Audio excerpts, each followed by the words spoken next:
সাধারণের চোখে হয়তো সে সুশ্রী ছিল না, আমিও তাহাকে যে খুব সুন্দরী মনে করিতাম তাহা নহে, কিন্তু তাহাকে ভালোবাসিতাম। তাহার চোখ দুইটিতে যে কি ছিল তাহা জানি না। তেমন স্বপ্নময় সুন্দর চোখ জীবনে কখনো দেখি নাই। দুষ্টু বলিয়াও তাহার আখ্যাতি ছিল।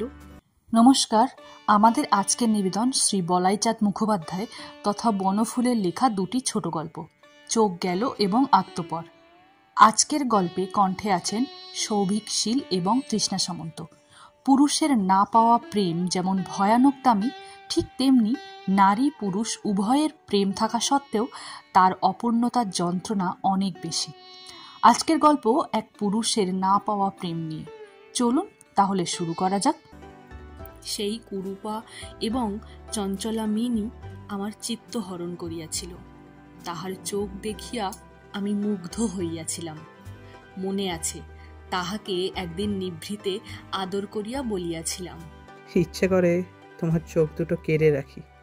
কেন? ওই দুটোই তো আমাকে পাগল করেছে। আমি সবচেয়ে বেশি ওই দুটোকেই ভালোবাসি। এত ভালোবাসিতাম, কিন্তু তবু তাহাকে পাই নাই। অজ্ঞাত পরিচিত আর একজন আসিয়া বাজনা বাজাইয়া সমারোহ করিয়া তাহাকে লইয়া চলিয়া গেল। প্রাণী বড় বাজিল, কিন্তু সে বেদনা হয়তো মুছিয়া যাইত যদি সঙ্গে সঙ্গে আর একটা মর্মান্তিক ঘটনা না ঘটিত। মিনি যখন বাপের বাড়ি আসিল, দেখি তাহার দুইটি চক্ষুই অন্ধ। কারণ শোনা গেল যে চোখে গোলাপ জল দিতে গিয়া সে ভুলক্রমে আর একটা ঔষধ দিয়া ফেলিয়াছে। আমার সঙ্গে আড়ালে একদিন দেখা হইয়াছিল। অসাবধানতার জন্য এমন দুটি চোখ গেল? সে উত্তর দিল,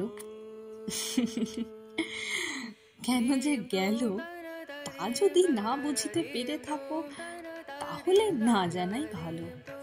এতক্ষণ আপনারা শুনছিলেন শ্রী বলাইচাঁদ মুখোপাধ্যায় তথা বনফুলের লেখা চোখ গেল। আমাদের পরের নিবেদন আত্মপর। সারা সকালটা খেটে খুঁটে দুপুরবেলায় দক্ষিণ দিকের বারান্দায় একটা বিছানা পেতে একটু শুয়েছি। তন্দ্রাটি যেই এসেছে অমনি মুখের উপর থপ করে কি একটা পড়ল। তাড়াতাড়ি উঠে দেখি একটা কদাকার কুৎসিত পাখির ছানা। লোম নেই, ডানা নেই, কিম্ভূত কিমাকার। রাগে ও ঘৃণায় সেটাকে উঠোনে ছুঁড়ে ফেলে দিলাম। কাছেই একটা বেড়াল যেন অপেক্ষা করছিল, টপ করে মুখে করে নিয়ে গেল। শালিক পাখিদের আর্তরব শোনা যেতে লাগলো। আমি এপাশ ওপাশ করে আবার ঘুমিয়ে পড়লাম। তারপর 4-5 বছর কেটে গেছে। আমাদের বাড়িতে হঠাৎ একদিন আমারই বড় আদরের একমাত্র ছেলে শচীন সর্পাঘাতে মারা গেল। ডাক্তার, কবরেজ, ওঝা, বদ্যি কেউ তাকে বাঁচাতে পারলে না। শচীন জন্মের মতো আমাদের ছেড়ে চলে গেল।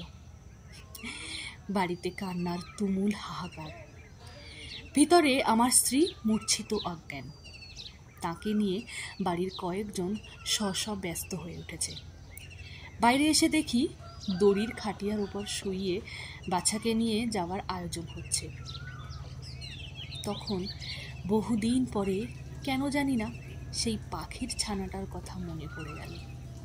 সেই 4-5 বছর আগে নিস্তব্ধ দুপুরে বিড়ালের মুখে সেই অসহায় পাখির ছানাটি আর তার চারিদিকে পক্ষীমাতাদের আর্ত হাহাকার। হঠাৎ যেন একটা অজানা ইঙ্গিতে শিউরে উঠলাম। এতক্ষণ আপনারা শুনলেন বনফুলের লেখা দুটি ছোট গল্প, চোখ গেল ও আত্মপর। এটি নেওয়া হয়েছে তার লেখা ছোট গল্প সমগ্র থেকে। আজকের মতো গল্পের আসর এখানেই শেষ। আমাদের সঙ্গে আবার দেখা হবে এমনি কোনো এক নতুন গল্পের মাধ্যমে। ততক্ষণে লাইক, কমেন্ট এবং চ্যানেলটি সাবস্ক্রাইব করে আমাদের পাশে থাকবেন। আর অবশ্যই শেয়ার করতে ভুলবেন না যেন। দেখা হচ্ছে পরের সপ্তাহে। ধন্যবাদ।